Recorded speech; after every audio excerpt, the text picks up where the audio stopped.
Hello and welcome to MITV Primetime News. I am Teresa Adeyemi. The senators asked President Bola Tinubu to immediately declare a state of emergency on drug abuse in Nigeria so as to safeguard the future of the country. This resolution was sequel to a motion on the growing menace of illicit drug use and other mind-altering substances across Nigeria during plenary. The sponsor of the motion, Senator Babangida Hussaini, in a slate debate noted that Nigeria is presently facing a rise in drug abuse, which has reached an unprecedented level, transforming from a mere transit route in the 1990s into a country filled with drug abusers and drug traffickers all over its land space. Several lawmakers who contributed during the debate expressed worries over the use of mood-altering or psychoactive performance-enhancing drugs, dependency drugs, as well as abuse of prescription drugs.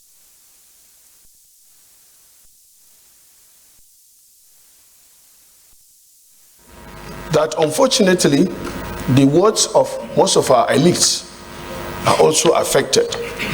Fortunately, we have a leadership of NDLE that is very, very determined. Buba Marwa, General Buba Marwa retired, was our governor in Borno State. And all of us here know his determination and capacity and the effort he has put in this NDLE that has turned it around and even given the institution an international recognition. A lot has to be done by families if we have to bring this situation under control. And I think it's what Senator Dixon said, that we have reached a point of national emergency. We should convoke a national discourse on narcotics. And then at the end of it, we should come up to this chamber as legislators to... Nigeria is currently facing a rise in drug abuse, which has reached an unprecedented level, transforming from a mere transit route in the 90s into a country filled with drug abusers and drug traffickers all over its land space, while a population of 30 to 30. The senators confirmed Ola Olukoyede and Mohammed Amajode as chairman and secretary of the Economic and Financial Crimes Commission, EFCC, respectively. The screening of the duo on Wednesday followed their nomination by President Bola Ahmed Tinubu. Fielding questions from senators in plenary, Olukoyede identified three major steps the anti-graft agency under his leadership would take towards addressing financial crimes in Nigeria. Olukoyede stressed the need to build the international image of the country to attract foreign direct investment opportunities for citizens. He said the government and the people must share collective responsibility by showing commitment in ensuring the anti-graft agency carries out its mandate irrespective of who is being investigated.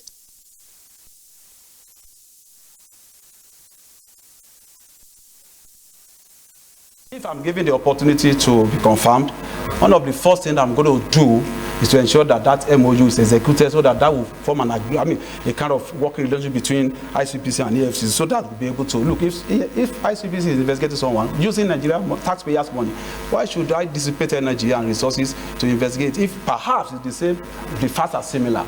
I don't think that is going to be the interest of of the nation. Distinguished colleagues, will the Senate confirm the nomination of Mr. Olanipekun Olukoyede for appointment as chairman of the Economic and Financial Crimes Commission, EFCC?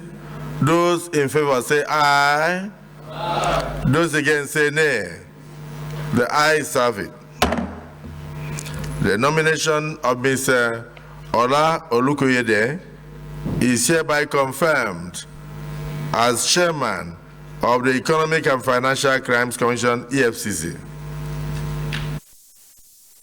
The Minister of Information and National Orientation, Mohammed Idris, has said that the administration of Bola Tinubu is committed to providing an enabling environment for the press to carry out its vital role in the society. Speaking to State House correspondent after meeting with the President at the Presidential Villa in Abuja on Wednesday, the minister said this administration has no intention of restricting the press, but press freedom also comes with responsibility. Idris emphasized that press freedom should be exercised in a manner that upholds ethical standard and promotes responsible reporting. The minister noted the Ministry of Information and National Orientation is the mandate office for national orientation, being the custodian of national values and symbols, which reflect the country's collective heritage.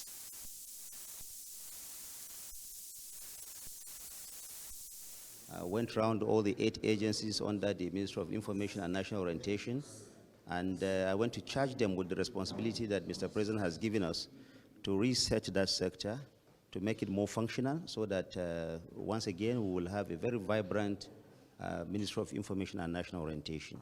You know that this is a very delicate line to toe. While government and Mr. President and all of us in that sector are committed to ensuring that there's press freedom, that freedom, like I said, comes with responsibility. A lot of. So it's important. The Honorable Minister for Education. The Minister of Education, Professor Tai Maman, has unveiled the Tertiary Education Research Applications and Services TERRAS platform. Unveiling the platform initiated by the Tertiary Education Trust Fund Fund in Abuja, the minister said TERRAS marked a significant milestone in the present administration quest to transform the nation's tertiary education sector. Correspondent Miriam Menakimon reports that the minister stressed that the ministry will continue to provide the beneficiary institutions and TED Fund with unwavering support to fully realize the potentials of TERRAS as a key component of its reserve in repositioning, strengthening, and rekindling hope in the tertiary education sector. Executive Secretary of TED Fund, Tony Echono, said the unveiling and launching of the platform marked a significant moment in the history of Nigeria tertiary education. The ministry on its part will continue to provide our beneficiary institutions and TED Fund with unwavering support to fully realize the potential of TERRAS as a key component of our resolve in repositioning, strengthening, and rekindling hope in our tertiary education sector, and indeed the entire education sector. As the end users of these services, I implore you to utilize them diligently for advancement of tertiary education in the country.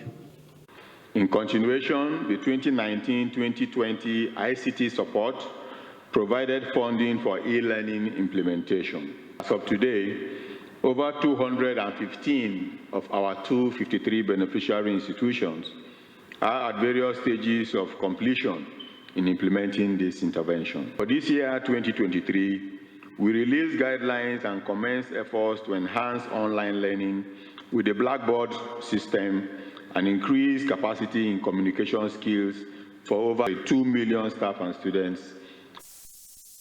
Still on education, the International Association for Innovations in Education Assessment has reiterated the need to enhance human knowledge through artificial intelligence. Speaking at the 6th Annual Conference in Lagos with the theme, Digitalized Educational Assessment for Entrepreneurial Productivity, the president of IAIEA, Dr. Akinyele Ariyo, reinforced the need to continue to unlearn, learn, and relearn as a way of updating one's knowledge about different areas of endeavor.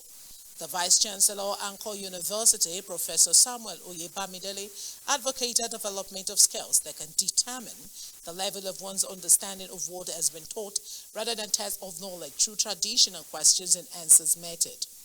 The Deputy Speaker, Lagos State House of Assembly, Mojisola Miranda, who was represented by Adeleko Adeleye, encouraged the group to stay focused on all their objectives of constantly reviewing the quality of educational assessment. The late Speaker, Akinola Mosobalaje, who is an ICT expert, said that the integration of digital tools for educational assessment should be a core part of what should be done concerning educational assessment at every point in time.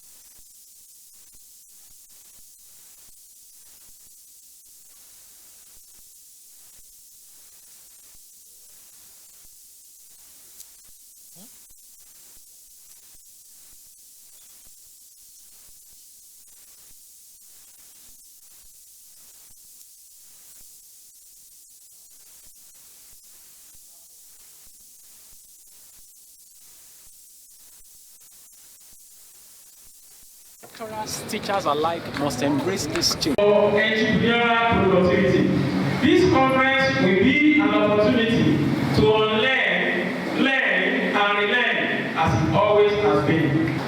If scientists can put something at the farm and know the temperature, and that temperature is so, why can't we environment in terms of innovation? The thinking whether you have a scale that can measure attitude by putting the scale on our eyes, and then it leaves attitude. I'm just bringing some of these posters that we should not think at a particular time that measurement cannot just leave this area of indirect measurement, which are subjective. Some of these teachers, lecturers, are not willing to embrace change in the educational landscape. Education is evolving, so lecturers, teachers alike must embrace this change and ensure they learn the nitty-gritty of the integration of technology with education. So it's necessary for the government to see how to encourage teachers, lecturers, educational administrators to embrace these technologies. Let me say this clearly. These technologies, emerging technologies we are talking about, has come to stay. All we can do is to embrace it, learn from it, live by it, and be better at what we do to make us effective and productive at work.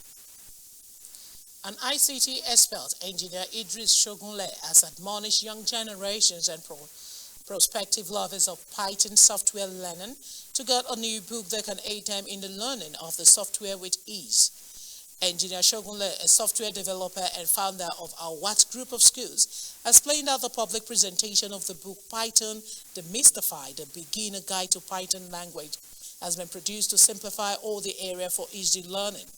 He said he was not only moved to write a 27-chapter book with videos to demonstrate in practical terms how to learn Python, but also to assist younger ones to become programmers and developers.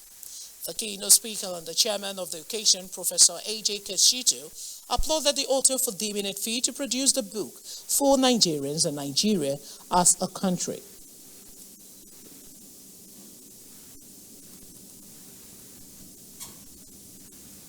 And I'm going to employ each and every one of us that have or going to get a copy of this book to endeavor to learn practically through our boot camp. It has been recorded, 27 chapters with 27 re-recorded video to practically demonstrate each of the chapters hands-on.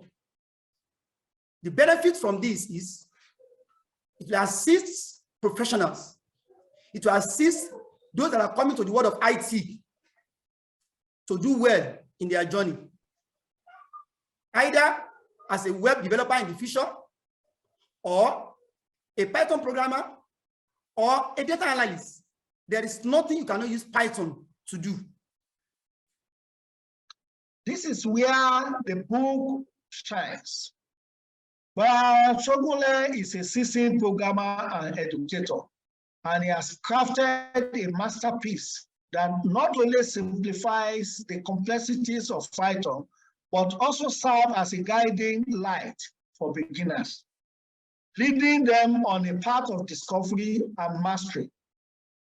In this book, if you look at it, the book has a kind of opportunity for practical experiment. It starts at the beginning, assuming that no prior programming knowledge is given to whoever wants to read it. And throughout the chapters, readers were guided through the essentials of concept, syntax, and also best practices. United Nations Industrial Development Organization has strongly advocated the use of made in Nigerian products in order to promote economic growth, sustainable development, and accelerating inclusive and sustainable industrial development. While speaking at the Made in Nigeria in Lagos, the UNIDO Regional Director for West and Central African Regions, Jen Bakole, said there is need to support local manufacturers, which will give the country a stand in the international market. Bakole Jean, who noted that Nigeria has been growing country's economic through over-dependence on imported goods, also implored the Nigerians to encourage the production and patronage of made-in-Nigerian product in order to have a stable economy and a breakthrough in the quest for local content development. Nigeria is our leading economy in Africa. That the new government has promised to curb trade practices, which has turned Nigeria into a dumping ground for imported product. Meshoye will acknowledge the contribution of some government policies that aims at improving local content development and patronage. Also implored the government to take immediate action to ensure the effective implementation, monitoring and evaluation of adherence to government initiatives aimed at promoting the patronage of made-in-Nigerian product among all ministries, departments and agencies of government. Nigeria is our leading economy in Africa. It expected to make steady progress through accelerating inclusive and sustainable industrial development.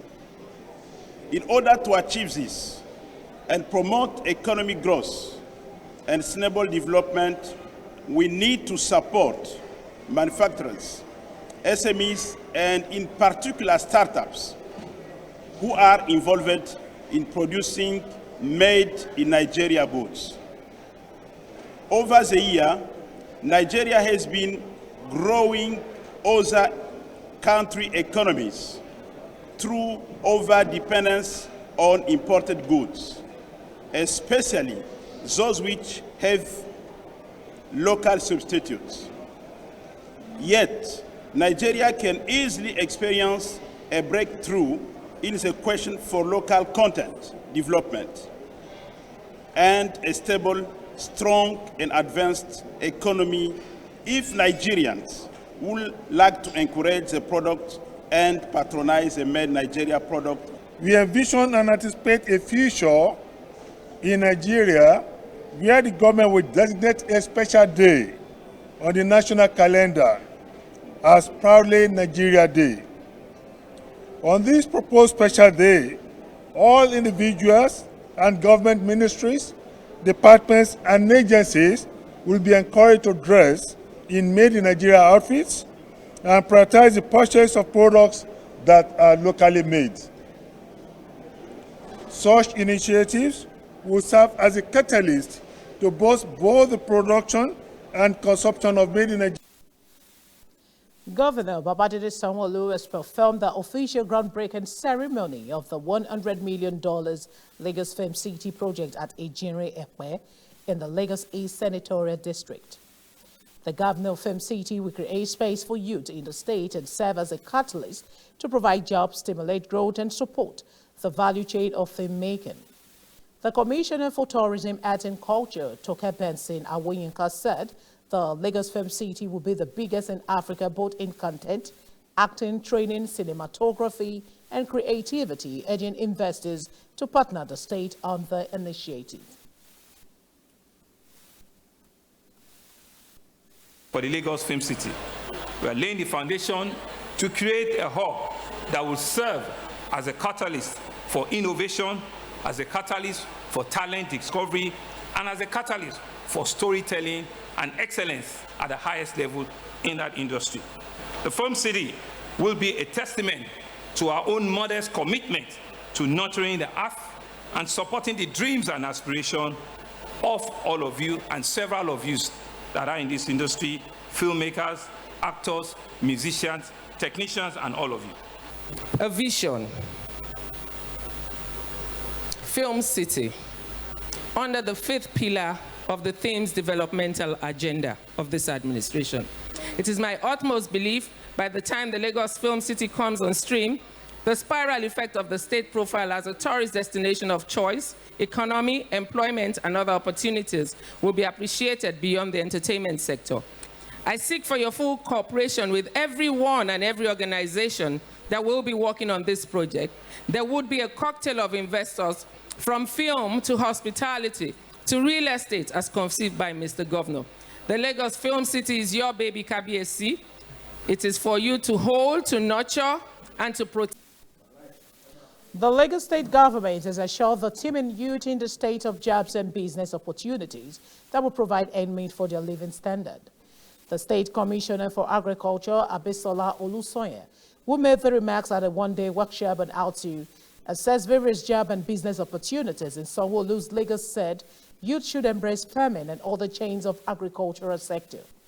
The commissioner, who was represented by Adetunji Adewumi, was speaking on the theme, A Gold Mine for the Youth, urged youth to jettison the idea of leaving the country and make use of the opportunities put forward by the state governor, Babajide Sanwo-Olu. The convener of the program, Otumba Bestman Nze Jumbo, said the workshop was put together to train over 1,000 youths in different skills and vocational in the agricultural sector.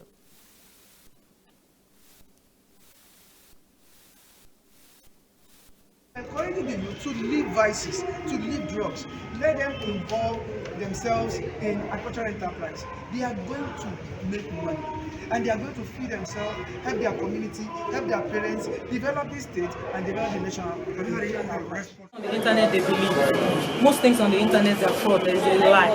You can imagine someone that does not have a job will just go and look for makeup and wear clothes and say, I'm right here, so we are right where are you? It's all fake. But you see the young people who look at the internet and really believe everything that they see there. So it's sensitization. We have to have more of this kind of events. Telling people that, look, you've got to pay first before you walk. Then when you walk, you run. Then when you run, you fly. Like I've always said, you should take the opportunities. It shouldn't just flow with the crowd because sometimes peer pressure of the way they hold on things. And I keep saying to them, keep away from drugs, keep away from those things that will destroy you. There's a bright future ahead.